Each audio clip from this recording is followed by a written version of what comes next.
So hello everyone, Swami Vivekananda AKR chemistry classes में आप सभी का स्वागत है। तो आज ही भाई सभी आज ही है बैच फर्स्ट। आज स्टार्ट करते हैं हमारा एक न्यू टॉपिक जो कि मोस्ट इम्पोर्टेंट टॉपिक कहूँगा मैं। पूरे मतलब कि जितने भी कंपटीशन एग्जाम है हमारे हायर लेवल के, जितने भी नेट JRF गेट टिफर और जो MSc एंट्रेंस एग्जाम हम देते हैं BHU के लिए, DU के लिए, IIT JAM में, तो मैं यही कहूँगा सबसे मोस्ट इंपॉर्टेंट जो टॉपिक मैं समझ रहा हूँ ना, सबसे मोस्ट इंपॉर्टेंट वो इनऑर्गेनिक केमिस्ट्री का जो सबसे मोस्ट इंपॉर्टेंट है वो ऑर्गेनोमेटालिक केमिस्ट्री है। मतलब इसमें से मैं रियलिटी बताऊँ ना आपको, तो अगर आप ऑर्गेनोमेटालिक केमिस्ट्री को कंप्लीट कर जाते हो ना, जो मैंने टॉपिक लिखे हुए हैं 12 जो टॉपिक लिखे हुए हैं, अगर आप इन टॉपिक को कंप्लीट कर जाते हो तो भाई मैं रियलिटी बता रहा हूं, आप 30 नंबर मतलब 30 मार्क्स, 30 से 35 मार्क्स मतलब कपलिंग रिएक्शन होती है, उनके रिएक्शन मैकेनिज्म होते हैं। ऑर्गेनोमेटालिक केमिस्ट्री के बहुत रिएक्शन मैकेनिज्म भी है ना, तो आप अगर कंप्लीट पार्ट कर जाते हो तो मैं रियलिटी बोल रहा हूं, आप 30 to 35 मार्क्स मतलब कि ये तो आपका मिस होंगे ही नहीं। अभी मैंने आपको क्या क्या करवा दिया है, देखिए मैंने आपको करवा दिया भाई coordination chemistry, bio inorganic chemistry. अब जो मैं थर्ड लेके आया हूं ना, मैं ऑर्गेनोमेटालिक को भी फर्स्ट ले सकता था, मेरे को मतलब कि कोई वो नहीं था कि मैं ऑर्गेनोमेटालिक को भी मैं फर्स्ट करा देता, कोई प्रॉब्लम नहीं थी। लेकिन मैं इसको बाद में लेके आया हूं। क्यों? क्योंकि जितने एग्जाम के नजदीक पहुंचेंगे ना, क्योंकि इसको भी देखिए मैं बता देता हूं, इसको 10 डेज तो मान के चलिए, मिनिमम 10 डेज हम इसको कंप्लीट करने में 10 डेज तो लेंगे भाई, लगेंगे, और मेरे को पता है। और भाई जितना कोशिश होगी मेरे तरफ से, अगर मैं डे बाय डे अगर 7 लेक्चर डाल देता हूँ, इसके 7 लेक्चर, क्योंकि हम थोड़ा समझाते हैं, थोड़ा नॉर्मल वे में पढ़ाते हैं, आराम से पढ़ाते हैं बिल्कुल। तो उस टाइम जैसे कि मेरे पास अगर कॉपी में मैंने लेक्चर मतलब कि 1 चैप्टर किया हुआ है, तो उसमें मेरे को तो लगता था करते टाइम मतलब कि ज़्यादा मैं 2-3 लेक्चर में कंप्लीट कर देता था। लेकिन मैं वही लेक्चर आपको 5 लेक्चर के अंदर मतलब 5 लेक्चर के अंदर मैं आपको कंप्लीट करवा रहा हूँ, बस थोड़ा आराम से बोल के, ताकि आपको सब कुछ समझ में आए। तो सबसे पहले सुन लीजिए भाई, मैं जो बोल रहा हूँ उसको सुन लीजिए। 30 to 35 मार्क्स की टिफर जिसका CSIR नेट JRF है ना, उसमें तो पूछी जाती है, और उससे हाफ नंबर आप गेट में कर दीजिए, बिल्कुल उससे हाफ नंबर आप गेट में कर दीजिए। गेट में कम से कम बोल रहा हूं मैं भाई, गेट केमिस्ट्री में ये जो है 10 से 15 मार्क्स के बीच में, मतलब कि बिटवीन द 10 to 15 मार्क्स, इससे ज्यादा ही बेशक, लेकिन इससे कम नहीं आने वाली। सुन लीजिए, तो भाई बहुत इंपॉर्टेंट है, मजाक नहीं कर रहा मैं रियलिटी बता रहा हूं। जो भी आज के टाइम CSIR नेट JRF की प्रिपरेशन कर रहे हैं, उनको भी पता होगा कि ऑर्गेनोमेटालिक केमिस्ट्री कितना ज्यादा इंपॉर्टेंट पार्ट है हमारे जितने भी कॉम्पिटिटिव एग्जाम है इनके लिए। क्योंकि भाई इसमें बहुत कुछ ऐसा है, मतलब कि इजी भी है। ये यूनिट एक ऐसी यूनिट है जो कि बहुत इजी यूनिट है, और यहां से अगर बच्चा क्वेश्चन कोई ऑफ मिस कर देता है ना, तो उसको भी मतलब ये लगता है यार ये यूनिट तो कर लेनी थी, यहां से गलत मिस हो गया। क्योंकि देखिए मैक्सिमम बच्चों को पता है किस में प्रॉब्लम रहती है भाई, न्यूमेरिकल पार्ट में रहती है, बहुतों को रहती है। मेरे को पता है न्यूमेरिकल पार्ट में बहुत बच्चों को प्रॉब्लम रहती है, और फिजिकल केमिस्ट्री में देखिए जिनके पास स्पेशलाइजेशन फिजिकल है ना, उनको तो कोई प्रॉब्लम ज्यादा क्रिएट नहीं होती। लेकिन जिनके पास नहीं है ना, तो वो फिजिकल को मेरे ख्याल से छोड़ के ही चले जाते हैं। वो फिजिकल को मतलब कि रख ही देते हैं साइड में, भाई 1-2 यूनिट अगर कर ली तो कर ली उन्होंने, वो भी ऊपर से बेसिक कर लिया उसका, ठीक है, नहीं तो फिजिकल को साइड में ही रखते हैं सभी। करते हैं तो मतलब कि जिनके पास जैसे ही ऑर्गेनिक स्पेशलाइजेशन वाले ना, ऑर्गेनिक स्पेशलाइजेशन हो गए, इनऑर्गेनिक वाले, वो मतलब कि फिजिकल को साइड में रख के ऑर्गेनिक इनऑर्गेनिक पे ज्यादा ध्यान देते हैं, ठीक है। लेकिन एक चीज और ध्यान रखिए, फिजिकल केमिस्ट्री मार्क्स दिलाती है, क्योंकि फिजिकल केमिस्ट्री ये क्वेश्चन सोल्व आउट हो जाते हैं जल्दी।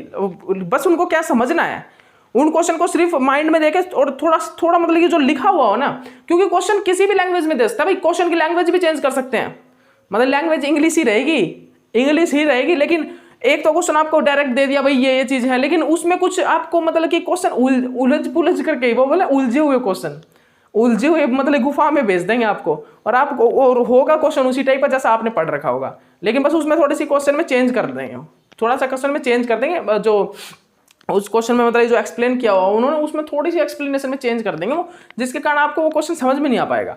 बस अगर आपको फिजिकल केमिस्ट्री क्वेश्चन समझ में आ जाए ना, तो आप उसको आराम से सोल्व आउट कर सकते हैं बहुत जल्दी, मतलब इनसे तो बहुत जल्दी कर दोगे। रिएक्शन वगैरह से, रिएक्शन मैकेनिज्म का तो आपको पता नहीं था क्या बनेगा, ऑर्गेनिक केमिस्ट्री वालों को तो पता होता है, क्योंकि उन्होंने रिएजेंट वगैरह सब पढ़े होते हैं, ठीक है। मेरे से पूछ लो भाई, पता है। अब रिएजेंट केमिस्ट्री की हुई है, सब कुछ प्रिपेरी साइक्लिक की हुई है, तो ये पता होता है हमको, मतलब कि मैक्सिमम मतलब कि हमको ये पता होता है कि अब प्रोडक्ट ये बनेगा, क्योंकि ये रिएजेंट यूज हो रहा है ना, तो ये रिएजेंट यूज होके ये वर्क करता है और ये प्रोडक्ट बनता है, तो हमको पता होता है। लेकिन फिजिकल वालों को इसमें प्रॉब्लम आ जाती है, ओके।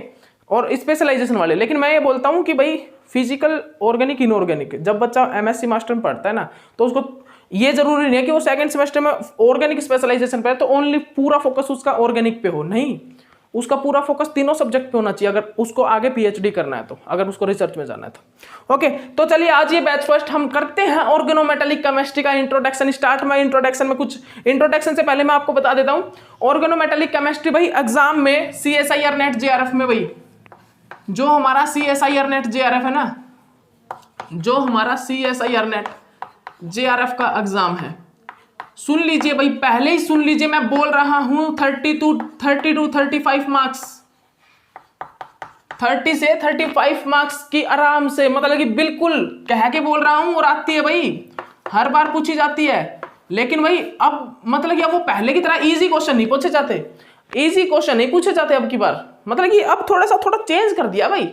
अब मतलब कि पहले कुछ भी पूछ लेते थे, लेकिन अब थोड़ा चेंज किया है ऑर्गेनोमेटालिक केमिस्ट्री में, रिएक्शंस पूछी जाती हैं, और वो रिएक्शन ऐसी ही नहीं होती, वो रिएक्शन हम आपको कराएंगे, वो रिएक्शन देखना, उसमें माइंड लड़ाना पड़ता है, मतलब माइंड से सोचना पड़ता है उन रिएक्शन में, ठीक है।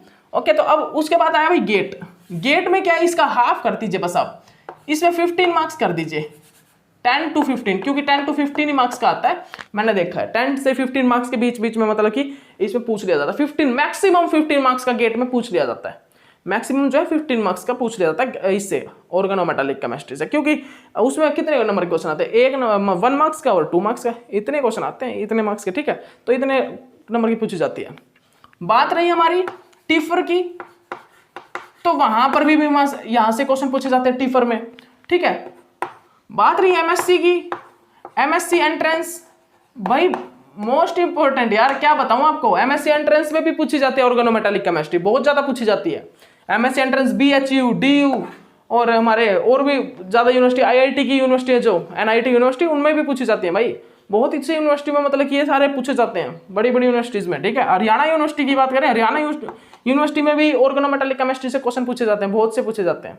मतलब ये coordination chemistry, bio inorganic chemistry, organometallic chemistry, ये ऐसी केमिस्ट्री है एमएससी एंट्रेंस के लिए भी, कि ये अगर यूनिट भी कर जाओ ना आप, तो ये आपको इतने नंबर दिला देते कि हरियाणा की यूनिवर्सिटी में आपको आराम से एडमिशन मिल जाएगा।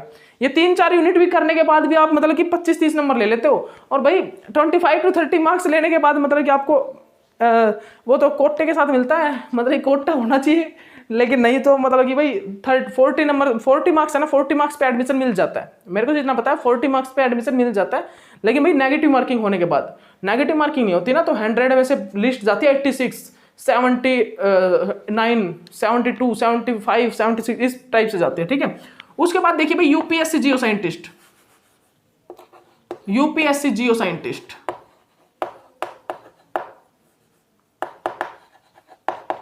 अब भाई यूपीएससी जो जियो साइंटिस्ट है, उसमें भी यहां से क्वेश्चन आते हैं ऑर्गेनोमेटालिक केमिस्ट्री से, बायो इनऑर्गेनिक कोऑर्डिनेशन वहां से भी आते हैं, लेकिन इससे भी बहुत ज्यादा क्वेश्चन पूछे जाते हैं भाई। Organometallic chemistry most important chemistry है, इनऑर्गेनिक केमिस्ट्री का सबसे मोस्ट इंपोर्टेंट पार्ट है, और CSIR नेट JRF वाले बच्चों तो सभी सुन लो, ऑर्गेनोमेटालिक केमिस्ट्री सबसे ज्यादा, सबसे मोस्ट इंपोर्टेंट पार्ट है भाई केमिस्ट्री का, सबसे मोस्ट इंपोर्टेंट। बार बार इसीलिए बोल रहा हूं ताकि आपको पता हो कि ये बहुत ज्यादा इंपॉर्टेंट है, इसीलिए सर बार बार बोल रहे हैं, इसीलिए बोल रहा हूं मैं, ठीक है, कि बहुत इंपॉर्टेंट पार्ट है भाई।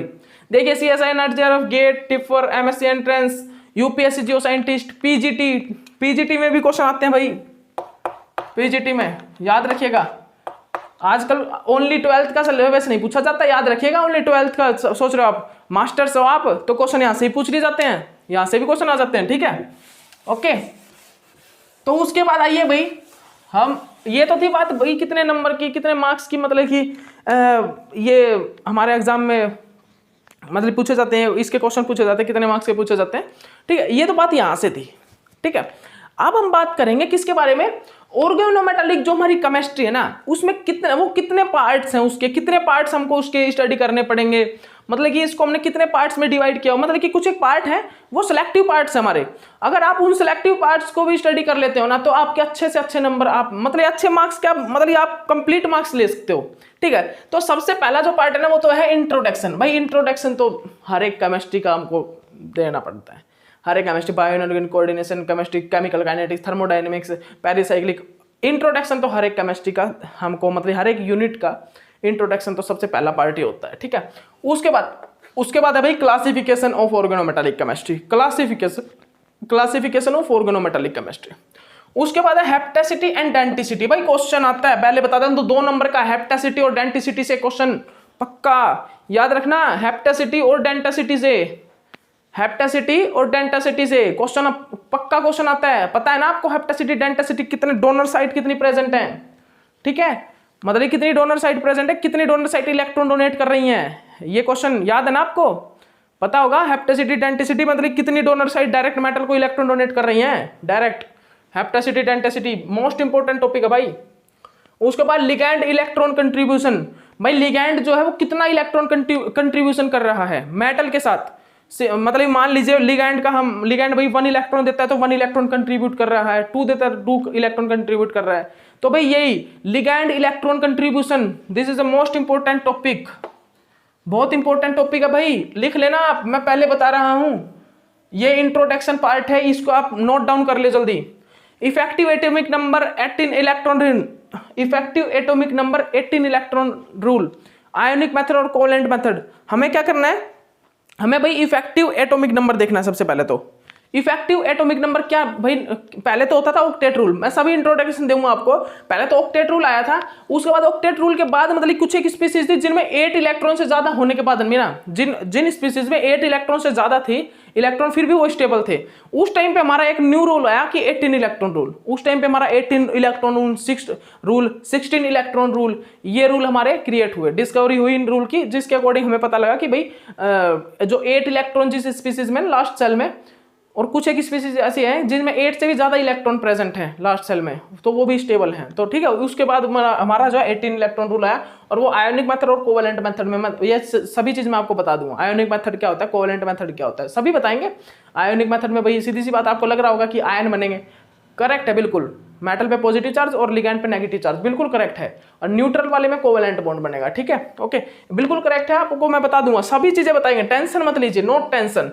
ये तो मैं आपको बता रहा हूं, ये पार्ट है जो हमको स्टडी करने, ये इंट्रोडक्शन पार्ट है, स्टडी मतलब कि स्टार्टिंग ऑर्गेनोमेटालिक केमिस्ट्री यहां से होगी, ठीक है, ओके। उसके बाद देखिए calculation of number of metal metal bonding in cluster.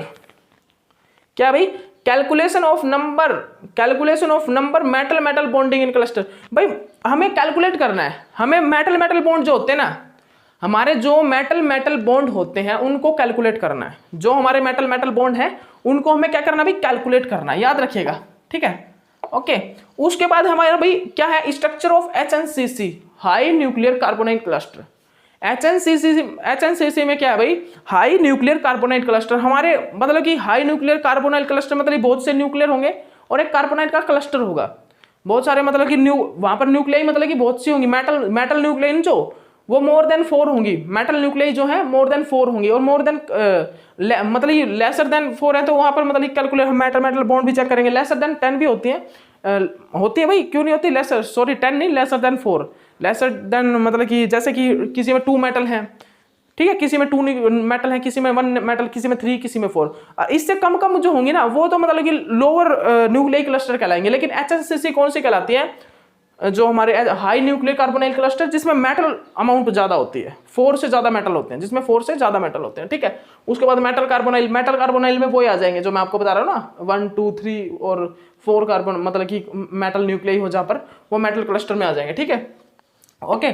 उसके बाद आप देखिएगा कैरेक्टरिस्टिक्स ऑफ OMC। अब कैरेक्टरिस्टिक्स ऑफ OMC में हम क्या स्टडी करेंगे भाई, सीधी सी बात है, कैरेक्टरिस्टिक्स में हम किस प्रकार पहचानेंगे, कैरेक्टरिस्टिक्स सिग्नल, कैरेक्टरिस्टिक मतलब कि पीक आएंगे एक, तो कैरेक्टरिस्टिक्स ऑफ OMC में हम क्या देखेंगे, NMR से पहचानेंगे कैरेक्टर मतलब जो ऑर्गेनोमेटालिक कंपाउंड का जो कैरेक्टर है ना, किस प्रकार, NMR से, IR से, ठीक है। NMR में हम क्या क्या स्टडी कर सकते हैं, P31 NMR, ठीक है, H1 NMR, इन चीजों से हमको पता लगेगा भाई, इन चीजों से हमको मतलब ये चीज हम यहाँ पर स्टडी करेंगे, जिससे हमें कैरेक्टरिस्टिक पीक आएगा, एक कैरेक्टरिस्टिक पीक, जिससे हमें पता लगा कैरेक्टराइजेशन ऑफ ऑर्गेनोमेटालिक कंपाउंड हम वहां पर करेंगे, ठीक है। ये हम पढ़ेंगे किसमें, कैरेक्टरिस्टिक्स ऑफ ऑर्गेनोमेटालिक कंपाउंड में, ठीक है। उसके बाद number of reaction of metal है, टॉपिक नंबर 10 में, ठीक है। उसके बाद हम रिएक्शन ऑफ मेटल पढ़ेंगे भाई, मोस्ट इंपॉर्टेंट पार्ट है, बहुत ज्यादा इंपॉर्टेंट पार्ट है भाई, बहुत ज्यादा इंपॉर्टेंट पार्ट है। यहाँ पर हम रिएक्शन पढ़ेंगे मेटल्स की कुछ रिएक्शंस होंगी भाई, इसको तो आप लिख लेना। जो क्वेश्चन आते हैं ना, जो अब क्वेश्चन आते हैं वो रिएक्शन ऑफ मेटल से, रिएक्शन ऑफ ऑर्गेनोमेटालिक केमिस्ट्री से, यहाँ से ही क्वेश्चन आते हैं। क्योंकि भाई अब आपसे ये छोटे छोटे क्वेश्चन पूछना बंद किया हुआ भाई, 2-2 मार्क्स में आ जाते हैं। Metal metal bond, effective atomic number पूछता आज भी है ऑर्गेनोमेटालिक केमिस्ट्री में, इस पार्ट से क्वेश्चन आज भी पूछे जाते हैं। कम से कम 7 to 8 मार्क्स के क्वेश्चन यहाँ से पूछे जाते हैं भाई, यहाँ से पूछ लिए जाते हैं 7 to 8, क्योंकि 2 क्वेश्चन भी 4-4 नंबर में आ जाते हैं ना, तो मान लीजिए 8 नंबर हो गए, ठीक है। उसके बाद लेकिन रिएक्शन मैकेनिज्म जो होते हैं ना ऑर्गेनोमेटालिक केमिस्ट्री की रिएक्शन, ठीक है, रिएक्शन ऑफ मेटल, यहाँ से क्वेश्चन बहुत आते हैं भाई। उसके बाद यहाँ से क्वेश्चन जब आने स्टार्ट होते हैं ना, उसी टाइम में वो 30 to 35 मार्क्स में मतलब करीब पहुंचते हैं, नियर अबाउट 30 to 35, ठीक है। ओके ओके, ठीक है भाई। ये उसके बाद रिएक्शन ऑफ ऑर्गेनोमेटालिक केमिस्ट्री, फिर कपलिंग रिएक्शन। जो कपलिंग रिएक्शन है, जैसे कि बाइपिरिडीन है इस प्रकार, जैसे कि ये कपलिंग रिएक्शन भाई किस प्रकार हुई ये, ठीक है, मेटल कार्बोनाइल की रिएक्शन, मतलब बहुत सी रिएक्शन है। जैसे कपलिंग रिएक्शन आपको पता होगा, वो कपलिंग रिएक्शन जो है मोस्ट इंपॉर्टेंट रिएक्शन है किसकी, ऑर्गेनोमेटालिक केमिस्ट्री की। ऑर्गेनोमेटालिक केमिस्ट्री की बहुत ज्यादा, बहुत इंपॉर्टेंट मतलब कि एक प्रकार से रिएक्शंस हैं ऑर्गेनोमेटालिक केमिस्ट्री, ठीक है।